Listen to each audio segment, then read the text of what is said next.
वासुदेवाय नारायणं नमस्कृत्य नरं चैव नरोत्तमं देवीं सरस्वतीं व्यासं ततो जयमुदीरये।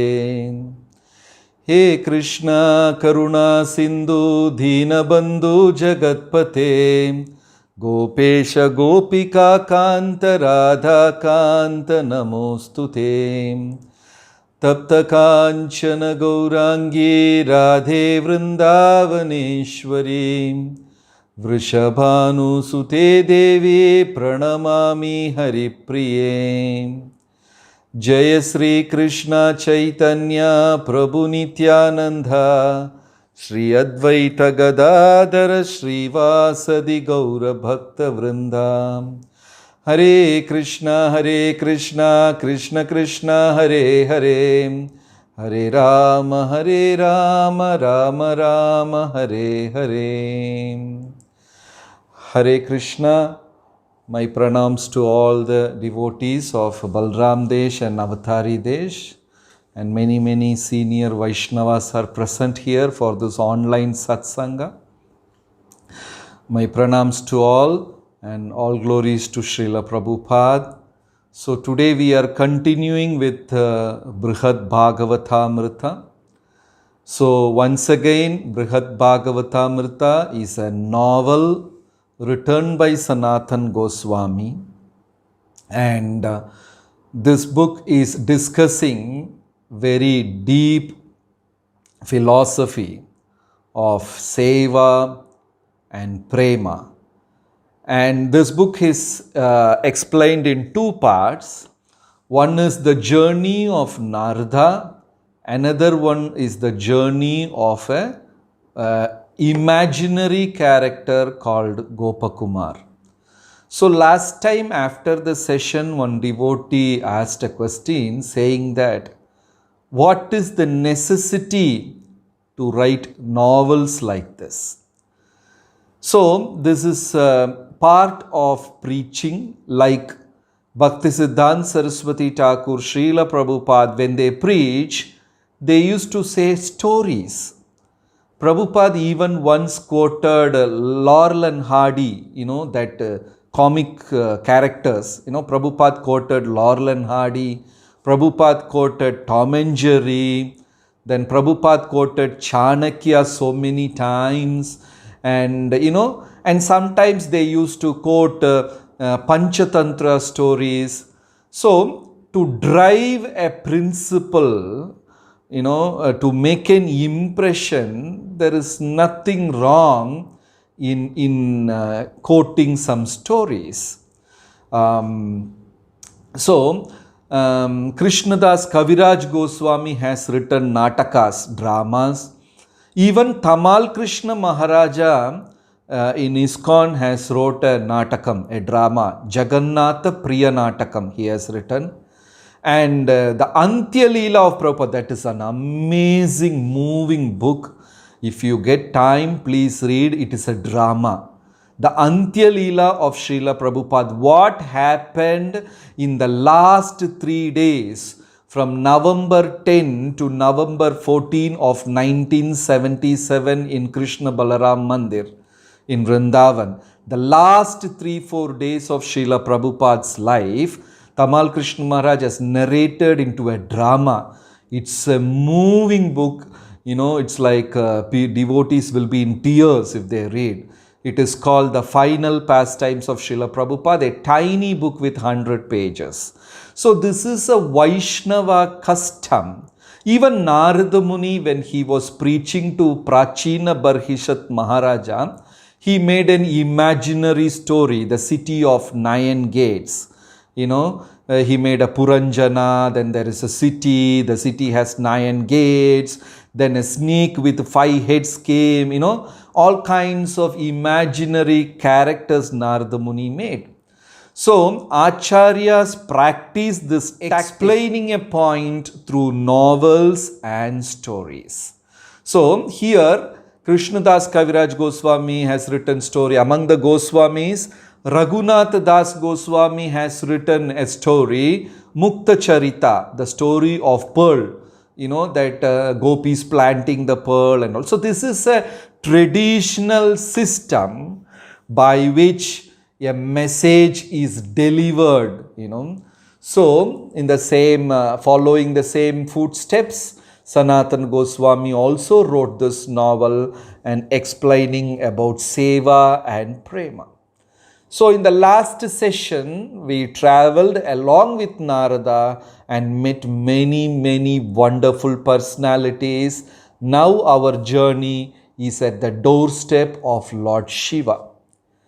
So Narad Muni heard so much of glories from Lord Brahma about Lord Shiva, and the moment he is entering Kailasa, as though he has got 1,000 mouths, he is glorifying Lord Shiva, and he glorified to such an extent that Narada Muni said, you are equal to Krishna.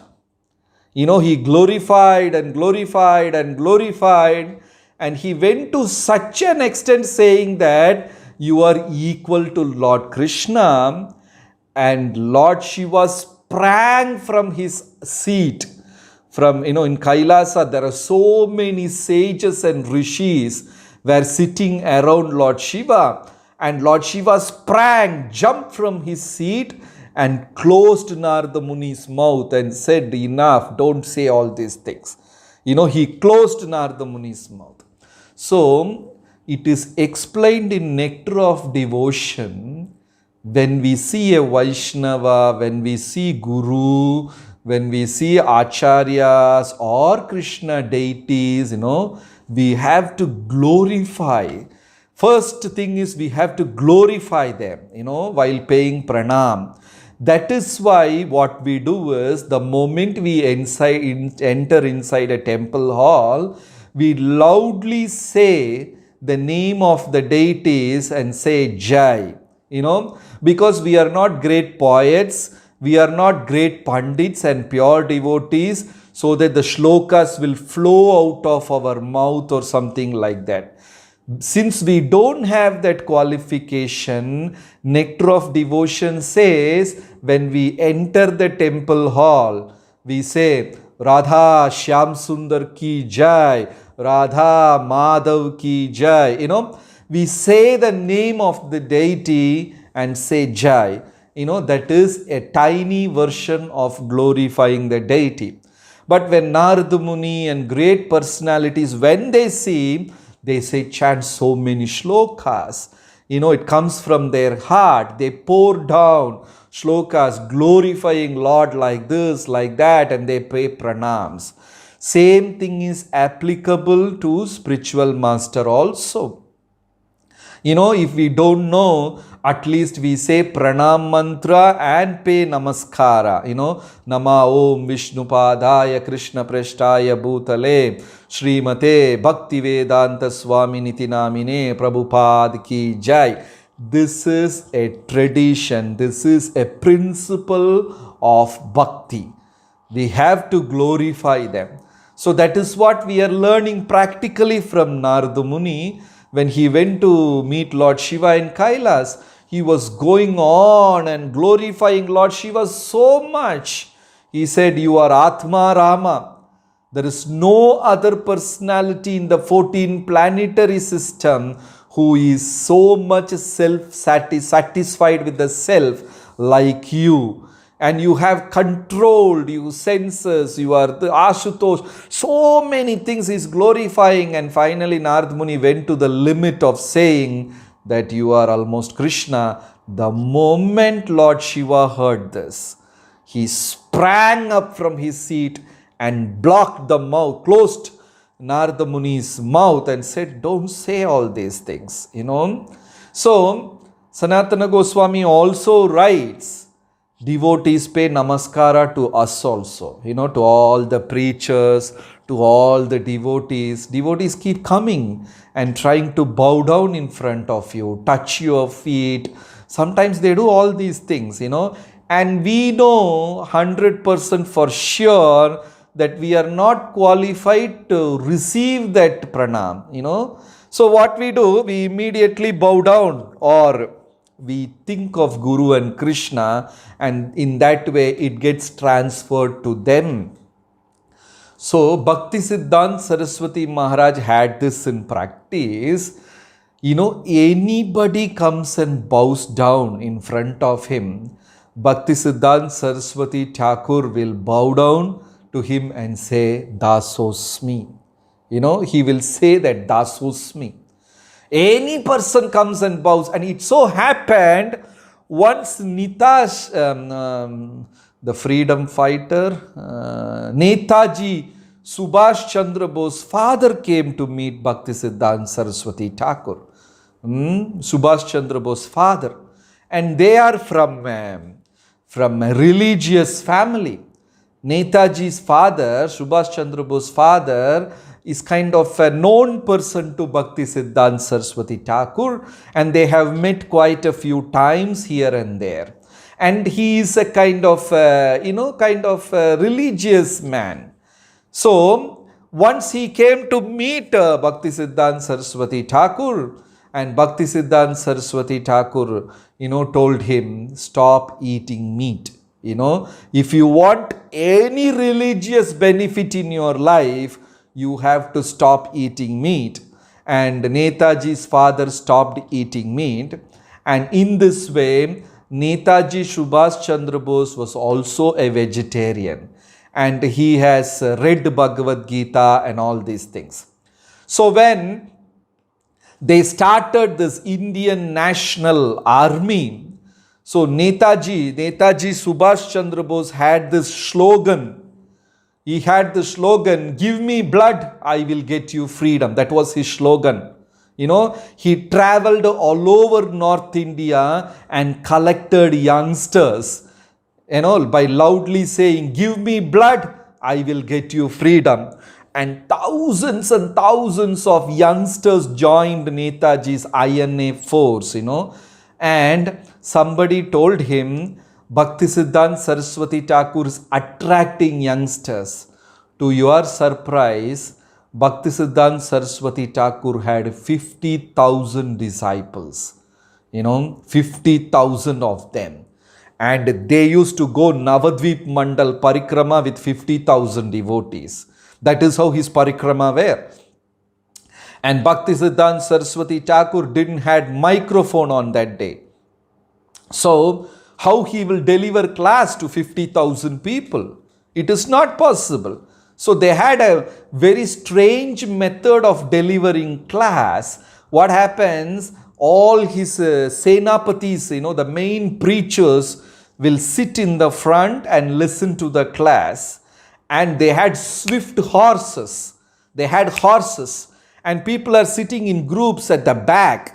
So these devotees will jump on the horse, and they will gallop on the horse and go and deliver the class and come back. I don't know how it worked, but they had some strange arrangement they had. So somebody told Netaji Subhash Chandra Bose, this Bhaktisiddhanta Saraswati Thakur, who is an acquaintance of your father, he is attracting youngsters. He is attracting so many youngsters, So twice Netaji Subhash Chandra Bose went to meet Bhaktisiddhanta Saraswati Thakur. So he went to Bhaktisiddhanta Saraswati Thakur, and because he's a religious man, he bowed down to Bhaktisiddhanta Saraswati Thakur. And Bhaktisiddhanta Saraswati Thakur bowed down and said, Dasosmi. What a wonderful culture. Not only a Vaishnava, to even a politician, Bhaktisiddhanta Saraswati Thakur bowed down and said, Dasosmi. That impressed Netaji. So he started speaking in Bengali. So Netaji said, my slogan is, give me blood, I will get you freedom. And this is my slogan, and I am collecting all the youngsters for the freedom fight. So why don't you send all your men? I heard you have thousands and thousands of youngsters. Why don't you send them to me? I will get them freedom. So Bhaktisiddhanta Saraswati Thakur asked, freedom from what? Then he said, what are you talking? We are under the suppression of Britishers. We are suffering so much. I can get you freedom. Right? So Bhaktisiddhanta Saraswati Thakur patiently said, you give me your men. No blood is required. I will give them love and liberation. That is even more bigger result. But actually Netaji could not grasp what Bhaktisiddhanta Saraswati Thakur was trying to say.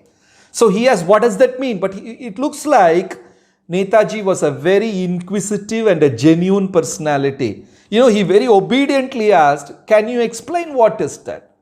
So Bhaktisiddhanta Saraswati Thakur said, first, we are slaves to our senses and mind. Have you read Bhagavad Gita? Netaji said, I have read many times. So do you know the shloka? Bhaktisiddhanta Saraswati Thakur asked that shloka. When he started the shloka, Netaji completed the shloka with translation. So Bhaktisiddhanta Saraswati Thakur asked, what does that mean? First, we are slaves to the senses and mind and intelligence. If you don't make yourself free from that, you will be slave of some ism all the time.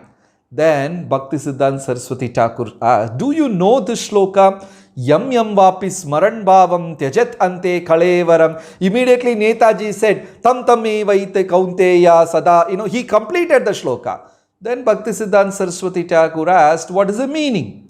Then he said, at whatever conscious at the time of your death, you will attain the same. So Bhaktisiddhanta Saraswati Thakur says, what if you die in the battle?